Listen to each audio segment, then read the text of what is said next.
Good morning, Dan and Amy. So President Obama said a number of remarkable things in an otherwise unremarkable speech last night at the DNC. And the reason it's unremarkable, despite the earnestness of it, is because it's the same speech he's been giving since the 2004 Democrat convention. So I don't know, after 12 years, the same speech wears a little thin for me.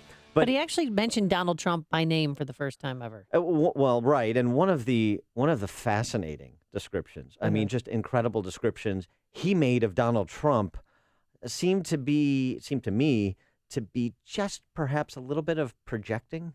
Our power doesn't come from some self-declared savior promising that he alone can restore order as long as we do things his way. We don't look to be ruled. This from the Greek god with the Roman columns in Denver, who was here to heal the planet and part the seas and make the water recede and end racial discord in America. How has that been going? And he closed the speech making a little get out the vote pitch, because what President Obama was really there to do is to try and keep President Obama's governing coalition, or I should say electoral coalition, intact, because that's what Hillary needs to win. She can't win if you don't get the kind of historic turnout among certain demographics in the Democrat Party that President Obama enjoyed, particularly in 2012. He knows that, and she knows that. And if you're serious about our democracy, you can't afford to stay home just because she might not align with you on every issue. You've got to get in the arena with her, because democracy isn't a spectator sport. How original. America isn't about, yes, he will. It's about, yes, we can. And we're going to carry Hillary to victory this fall, because that's what the moment demands. Yeah. And if you're going to need broader shoulders to carry Hillary to victory. For more on the DNC, we're now pleased to be joined by our friend, Dr. Ben Carson. Dr. Carson, thanks so much for joining us. Appreciate it. Always a pleasure to be with you. Well, how did you react to President Obama's remarks yesterday? Well, if I were giving a class on speeches, on how to make speeches, Speech 101, this would be a good example. He touched on every demographic, made a case for how great the economy is, and how there's no real big threats in the world because of his great foreign policy team, and, on and on it goes, love and peace, and, we have no real problems, and we need more of the same. Now, of course, the problem was, even though it was a great speech, it was completely divorced from reality. That's the problem. That's a slight problem. Yeah. Minor detail. I mean, he's trying to make the point that unity and democracy work and all that, but never mentioned any real-world challenges that are going on or that he faced during his 7.5, almost 8 years in office. Well, I think that's the very reason that people are gravitating to Donald Trump. He may not be the world's greatest orator, but, you can believe what he's talking about because you can see it with your own eyes. You know that there's a huge problem looming for us economically, with $19 trillion going on $20 trillion, where our third or fourth biggest expense is the debt service on what we owe, and that's going to soon be number one. And what will that do to the quality of life? People may not be economically super sophisticated, but they can understand that. And those are the kinds of points that I think need to be brought out to people. I would love to see Donald Trump get some Ross Perot charts and just put them up and show people how you can make the unemployment rate anything you want depending on who you leave out and what the labor force participation rate is. Just educate the people because that's what they need. Yeah, and it seems to me the Dems have a very tough sell. One, according to Bill Clinton, Hillary is, the little change maker who stole his heart. But President in the spring of 1971. Yeah, well, I remember A Boy Meets a Girl. But then the President Obama says, effectively last night, she's an extension of my 2 terms. So she's the change maker who's an extension of what we have now. It seems to be kind of messages that are running into one another. Yeah, you can't have it both ways, obviously. But again, if you couch it in enough flowery speech, we unfortunately live in what I call the entertainment WWE Raw period. We want to be entertained. We want to feel good and forget about reality. And unfortunately, somebody has to bring reality back to the people. It's still not too late for us to fix this.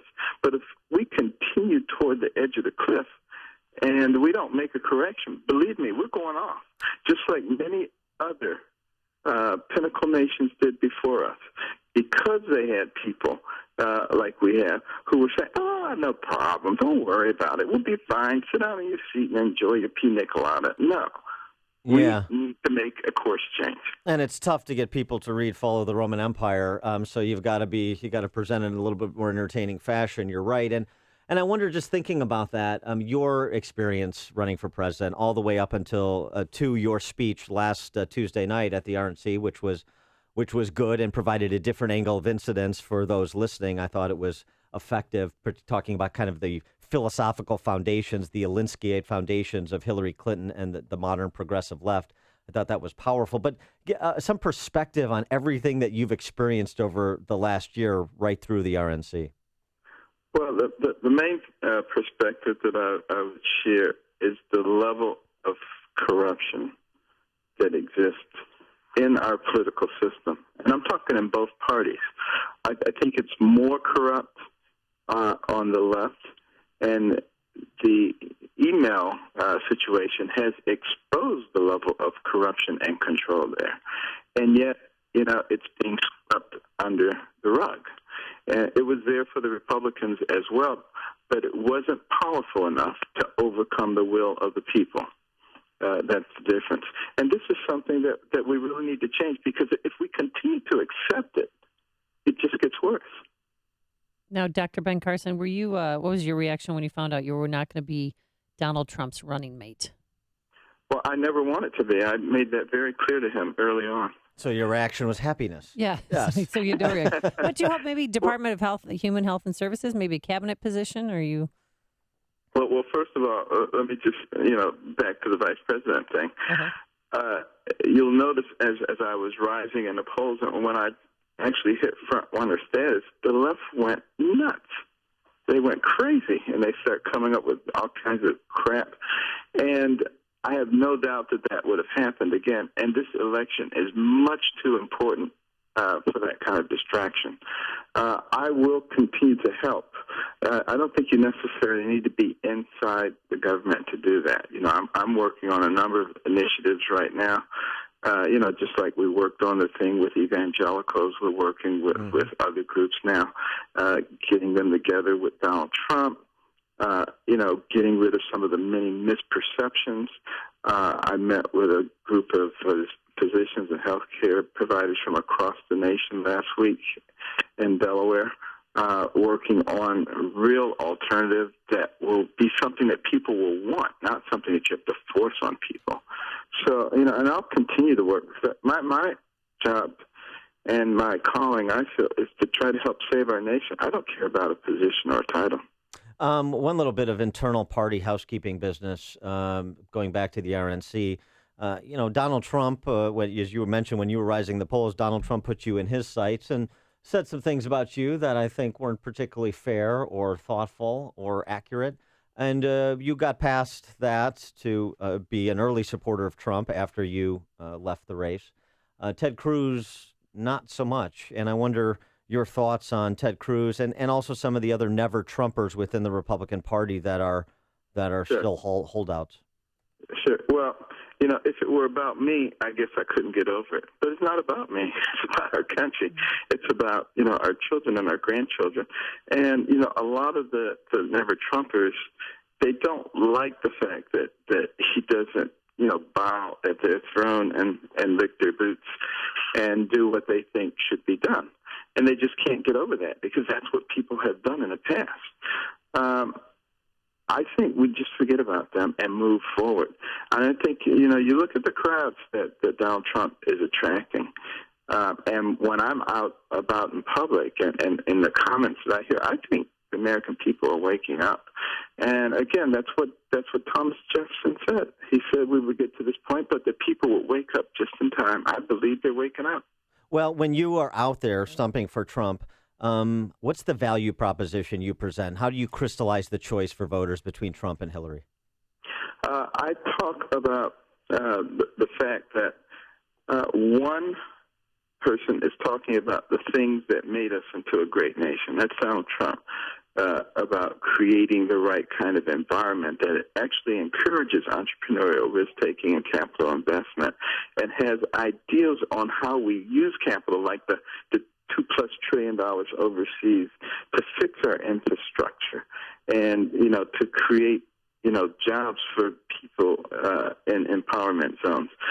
These are things that will cost the taxpayers nothing, but will have tremendous effects. And then the other party, who just is moving us progressively toward a government-centric society, a country that is of, for, and by the government. Well, that's what people were trying to escape when this country was created. And Dr. Ben Carson, real quick, my 11-year-old son just loves you. It's probably the first time he's listening to this show because you're on it. So I told him I would tell you hello. Well, just let them know that the very reason that myself and many others are involved is because my whole career was spent around trying to make quality of life good for children. And I realized that unless we get the right kind of change, they're not going to have any quality of life. The gifted hands, renowned pediatric neurosurgeon, former Republican presidential candidate, Dr. Ben Carson. Pleasure, Dr. Carson. Thanks for joining us. Thank you so much. Take care. And he joined us on our turnkey.pro answer line.